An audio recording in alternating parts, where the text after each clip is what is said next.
অসমীয়া ৰান্ধনি ঘৰলৈ মই মনিকাই আপোনালোক সকলোকে স্বাগতম জনাইছোঁ।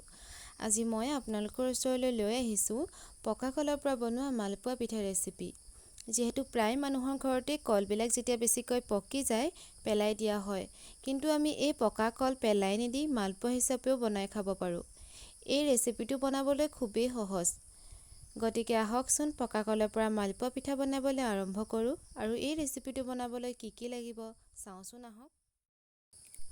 এই পিঠাবিধ বনাবৰ বাবে আমাক লাগিব 2টা পকা কল, আধা বাটি গুড়, এচামুচ বেকিং পাউডাৰ, অলপমান চফ, 3টা ইলাচি, এটা কণী, 1 কাপ ময়দা, আধা কাপ পানী। মোৰ ইয়াতে পানীৰ দৰকাৰ নহ'লে যদি কেতিয়াবা আপোনালোকে বেছি মানুহৰ কাৰণে বেছিকৈ পিঠা বনাওঁ বুলি ভাবে, তেতিয়া আমি অলপ ময়দা বেছিকৈ দিব লগা হয়, তেতিয়া আপোনালোকে পানী অকণমান দি ল'ব পাৰে। এতিয়া আমি প্ৰথমে কল 2টা মিক্সাৰত দি ভালদৰে এটা পেষ্ট বনাই ল'ম। তাৰ পাছত আমি এটা শুকান পাত্ৰ লৈ ল'ম। তাত আমি বনাই থোৱা কলৰ পেষ্টখিনি দি এবাৰ ভালদৰে লৰাই ল'ম। এতিয়া মই ইয়াতে প্ৰথমে এচামুচ বেকিং পাউডাৰ দি লৈছোঁ আৰু এই বেকিং পাউডাৰখিনি ভালদৰে মিলাই ল'ব। বেকিংখিনি কলখিনিৰ লগত ভালদৰে মিলাই যেতিয়া হ'ব, তেতিয়া তাতে আপোনালোকে এটা কণী দি ল'ব। মোৰ ইয়াতে কণী দিয়া ক্লিপটো কৰিছিলোঁ, কিন্তু এতিয়া মোৰ ফোনত ডিলিট হৈ গ'ল, সেইকাৰণে বিচাৰি নাপালোঁ, আপোনালোকক দেখাব নোৱাৰিলোঁ। আপোনালোকে কণীটো ইয়াতে ভাঙি লৈ ভালদৰে কলখিনিৰ লগত মিলাই ল'ব। তাৰ পাছত আধা বাটি গুড় লৈছিলোঁ, গুড় বাটি ভালদৰে কলখিনিৰ লগত মিলাই দিব। আপোনালোকে ইয়াত চেনিও দিব পাৰে, কিন্তু যদি গুড় দিয়ে তেতিয়া মালপোৱাটোৰ কালাৰটো খুব বেছি ধুনীয়া হৈ যায়, ৰং এটা ৰঙচুৱা নিচিনা হৈ যায়।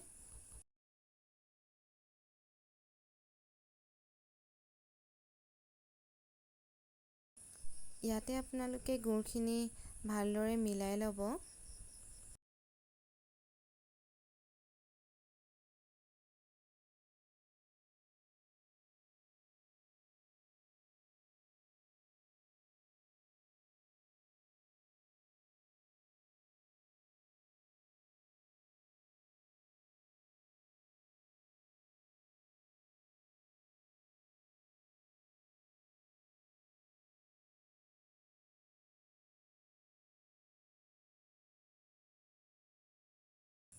গুড়খিনি যেতিয়া ভালদৰে মিলি যোৱা যেন লাগিব, তেতিয়া তাতে ইলাচি 3টা দি দিব। ইলাচিকেইটা আপোনালোকে অকণমান গুৰি কৰি দিব। ভালদৰে ইলাচিকেইটা মিলাই ল'ব।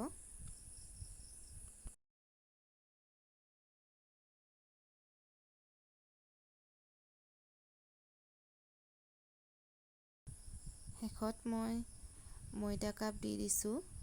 ময়দা কাপৰ লগত আগতীয়াকৈ চফকেইটা মই মিলাই থৈছিলোঁ।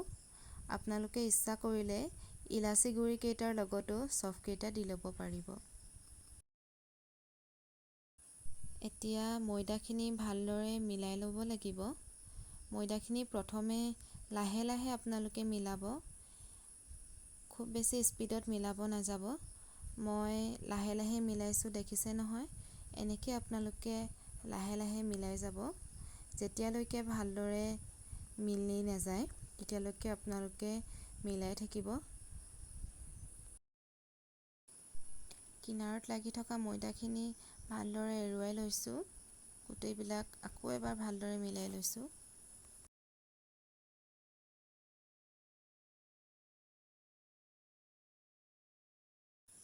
কলৰ মিশ্ৰণখিনি আমি এইটো জোখত ৰাখিব লাগিব। এতিয়া আমাৰ কলৰ মিশ্ৰণখিনি ৰেডি হৈ গৈছে। মালপোৱা বনাবলৈ প্ৰথমে গেছটো জ্বলাই কেৰাহীখন বহাই তাতে অলপ ৰিফাইন অইল দি লৈছোঁ। তেলখিনি যেতিয়া গৰম হ'ব, তেতিয়া কলৰ মিশ্ৰণখিনি মালপোৱা আকাৰত অলপ অলপকৈ মই কেৰাহীত দি লৈছোঁ।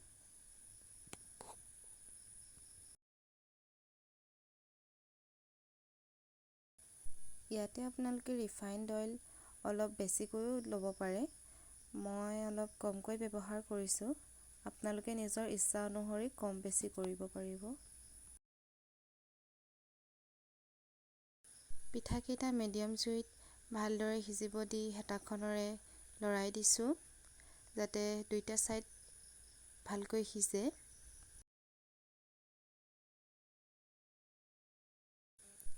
মাজে মাজে পিঠাকেইটা হেতাখনেৰে লৰাই থাকিব, নহ'লে দেৰি যাবও পাৰে।